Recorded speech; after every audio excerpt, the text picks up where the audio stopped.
Hello everyone. Welcome back to another Olive Adventure video lesson. Thank you for joining me. Today is April 17th, 2020. It's a Friday, so happy Friday and Shabbat Shalom. I hope that you had a lovely week staying inside, hanging out at home.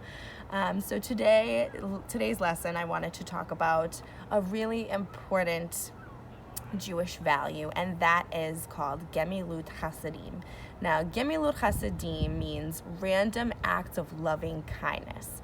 So, you may not know this, maybe you do, but loving kindness is a superpower. It's a superpower that all people have. And the reason why kindness and love is a superpower is because it has a huge impact on the people that you find yourself around, and it goes even farther beyond that. So when I was thinking about how I wanted to explain kindness, I really thought about it, and to me it kind of is like a ripple. So if you don't know what a ripple is, if you ever have dipped your toe into a pool of water or maybe thrown a rock into the ocean, you'll notice that just that one rock or that one little point of touching the water causes all of these other waves to span out from that one point that you touched. And so that is how love and kindness also works. Because when you are kind to someone and you make someone feel good, or you say something kind or do something kind for somebody, then that makes them feel good, and that makes them want to be kind too. So for example, say I was getting a coffee the other day and someone was passing by me, and even though we have to stay 6 feet away from each other, I thought, hey, I can still smile to someone from 6 feet away. So I just gave that person a smile, and they smiled back, and I noticed when they left the coffee shop, they were still smiling, and they went on to smile at another person, and that made that person smile. And so there, from that one smile, 2 more smiles happen, and then from there more and more smiles will happen, and you'll start to make more and more people feel good because of your loving kindness. And so that was what I wanted to talk about today, because loving kindness is definitely something that we always need in this world, and we always need you to use that superpower. So to explain a little further, I brought out a little bowl of water. If you can see there, when I touch the water, so say me touching the water is one act of loving kindness, it will make that kindness spread to the rest of the bowl. And so I also brought out some food coloring. So let's say that this one drop of food coloring is an act of loving kindness. And what happens, you'll see, even though it's just one drop, it starts to spread out, right? So from that one act of loving kindness, it starts to spread out so that more and more people start to spread their ripples of kindness and start to feel like they want to be kind and spread kindness as well. And so from home, it can be a little tricky to do these acts of loving kindness, but they can be just really simple things. So while you're at home, just being really polite, using your manners. Maybe you go and pick your mom or dad a flower outside. Or what I've been loving is this walk the chalk phenomenon that's happening right now, is where people go outside and you write sweet messages or kind messages on rocks or the sidewalk or your front steps. I know on my front steps, I will have to run and show you, but on my front steps I wrote smile on my front stairs, so anybody who's walking by can see that and just think, yeah, maybe I should smile, or that'll just give them a reason to smile. And right there, I've created the ripple of kindness. And so I wanted to read to you one of my favorite stories that is all about random acts of loving kindness. You may have heard of this before, but it's one of my favorites. It is called Somebody Loves You, Mr. Hatch by Eileen Spinelli, and it is pictures are by Paul Yalowitz. So I want you to see that in this story, Mr. Hatch he creates and does all of these great acts of loving kindness. And it's not because anybody asked him to, it's just because he wants to do something kind, right? No one has to ask us to be kind, it's just something that we feel that we should do. And so every time you feel like you see a random act of loving kindness, you see Gemilut Hasadim happening in the story, go ahead and just give your heart a touch and just say, wow, what a nice way to act. What a nice ripple to put out into the world that these characters do. So let's get started. Somebody loves you, Mr. Hatch. Mr. Hatch was tall and thin, and he did not smile. Every morning at 6:30 sharp, he would leave his brick house and walk 8 blocks to the shoelace factory where he worked. At lunchtime, he would sit alone in a corner, eat his cheese and mustard sandwich, and drink a cup of coffee. Sometimes he brought a prune for dessert. As you can see, when you're looking at Mr. Hatch, I don't know if he's looking so happy here. And there he is eating his lunch.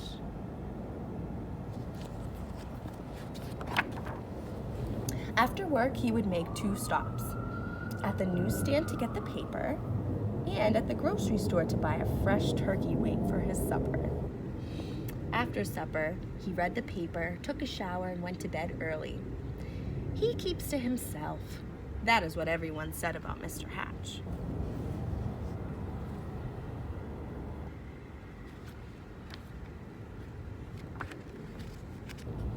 One Saturday, when Mr. Hatch stepped onto the porch with his dustpan and broom, he got a surprise. A package wrapped in brown paper. He had never spoken to the postman before. "Thank you, Mr. Goober," he said. Mr. Goober smiled. "You're welcome. I always enjoy delivering packages." Mr. Hatch tore the brown paper off. Inside was a white box, which he opened to find another box. This one was heart-shaped, all satiny red with a pink bow on top. It was filled with candy. Something fluttered to the porch floor. It was a little white card. He picked it up. It said, "Somebody loves you." Only then did he remember that this day was Valentine's Day.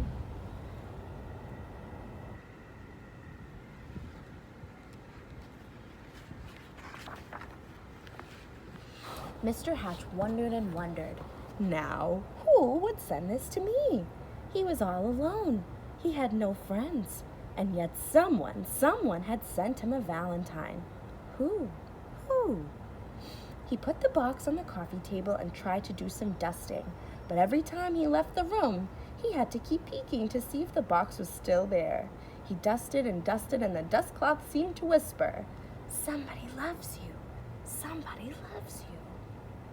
At last he flung the dust cloth away and exclaimed, "Why, I've got a secret admirer." And then he did something he had never done before. He laughed. He laughed and danced and clapped his hands, and then he took a piece of candy from the box and ate it.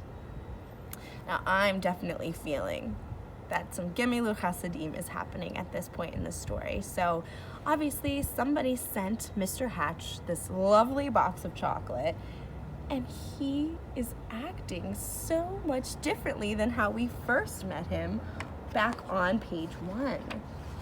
So on here, this was before anybody did something kind or Mr. Hatch was not yet touched by Gemilut Hasadim. And now that he has been, look at that mood change. Just by someone sending him some chocolates, he is dancing and laughing and clapping, and he is in such a wonderful mood. Mr. Hatch changed his shirt and found some old aftershave in the bottom drawer. He splashed it on his face. He picked out a yellow tie with blue polka dots and put it on. And then he went for a walk. Maybe, he thought, I will meet the person who sent me the candy. Of course, no one had ever seen Mr. Hatch wearing a tie, or smelling of aftershave, or smiling. So he got a lot of attention. Mrs. Weed tripped over her dog. Mr. Dunwoody nearly fell off his ladder, and little Tina Finn spilled all the toys out of her wagon. Mr. Hatch waved hello to them all.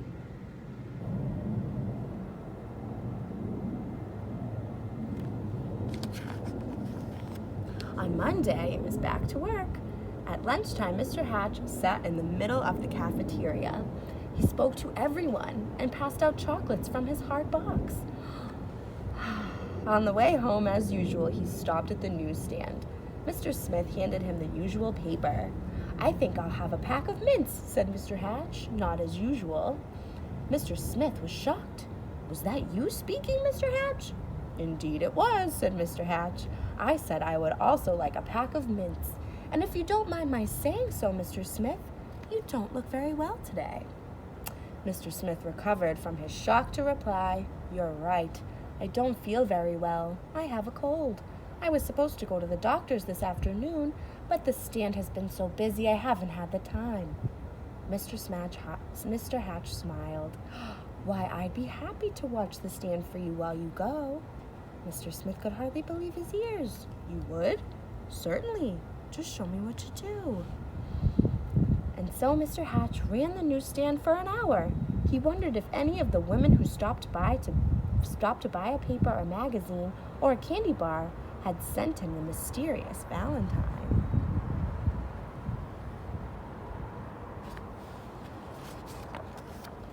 When Mr. Smith returned, Mr. Hatch made his usual stop at the grocery store. "I'm a little tired of turkey wings," he told Mr. Todd. "I think I'll have a nice fresh slice of ham." Mr. Todd weighed the meat and wrapped it.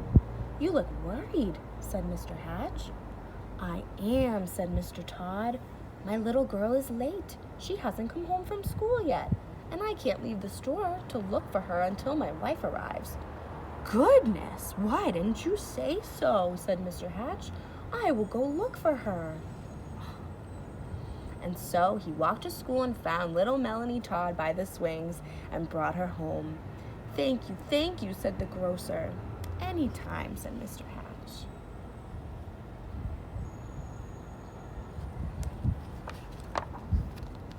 After supper, Mr. Hatch did not bother to read the paper. He decided to bake brownies instead. It would be nice to have brownies to share the next day with the people at the shoelace factory. As he baked, the warm chocolate smell of brownies floated through the neighborhood. Children gathered around Mr. Hatch's house, sniffing the air. "Well, I suppose the factory can wait," said Mr. Hatch as he looked out the window, and he brought out 2 platefuls.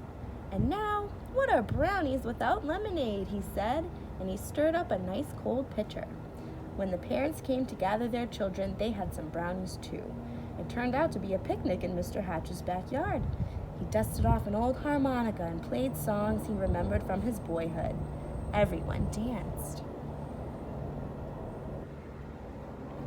So he is baking brownies for the neighborhood. He's making lemonade and having parties. Oh my goodness.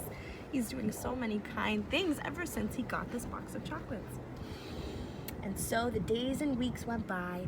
When Mr. Hatch wasn't smiling, he was laughing. And when he wasn't laughing, he was helping someone. And when he wasn't helping someone, he was having a party in his yard or on his porch. He seemed to have forgotten about finding the person who sent him the Valentine. Then one afternoon, Mr. Goober, the postman, came to his door. His face was very serious. "Come in, Mr. Goober," said Mr. Hatch. "You look upset." "I am upset," he said. "I made a mistake some time ago. My supervisor is very angry with me. Do you? "Yes, Mr. Goober, what is it?" "Do you recall the package I delivered to you on Valentine's Day, I think it was?" "Yes, I believe so," replied Mr. Hatch, beginning to feel a little uneasy.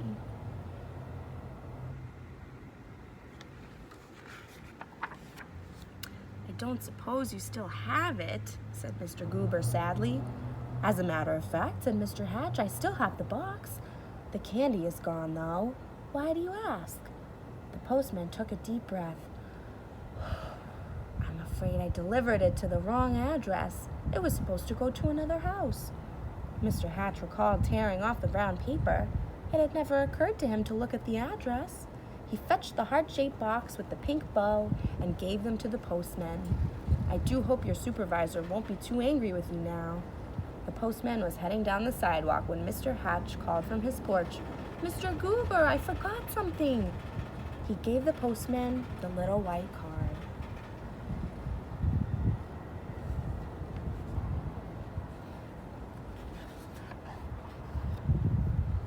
Alone in his living room, Mr. Hatch sighed. Nobody loved me after all. Then he read the paper, took his shower, and went to bed early. The next morning at 6:30 sharp, Mr. Hatch left his brick house and walked 8 blocks to the shoelace factory. At lunchtime, he sat in the corner by himself, ate his cheese and mustard sandwich, and drank a cup of coffee. So now Mr. Hatch is feeling a little sad because that giant box of chocolates with the letter, it wasn't really meant for him. So he's feeling like maybe nobody loved him. After work, he stopped at the newsstand for his paper, but he did not speak to Mr. Smith. And when he ordered his turkey wing from Mr. Todd, he did not smile. He did not pat little Melanie Todd on the head or bake brownies or have picnics or parties or play his old harmonica anymore.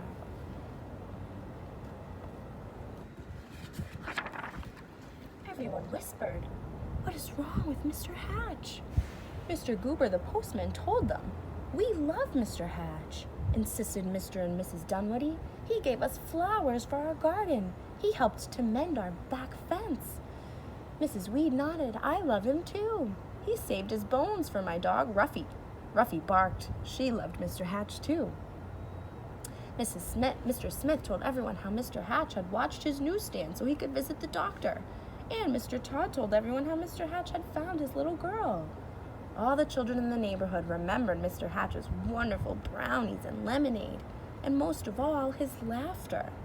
"Poor Mr. Hatch," they said. "What can we do?" Then Mr. Goober announced, "I have an idea."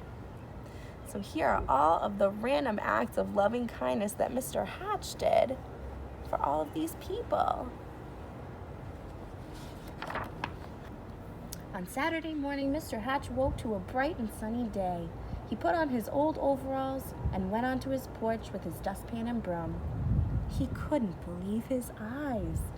All over the porch were red and white hearts and pink bows. There were boxes of candy on the chairs and yellow streamers floating from the ceiling, and sticking up out of his mailbox was a shining silver harmonica. The front yard was filled with people, happy, smiling people. They were holding up a huge sign with hand-painted letters. It said, "Everybody loves Mr. Hatch."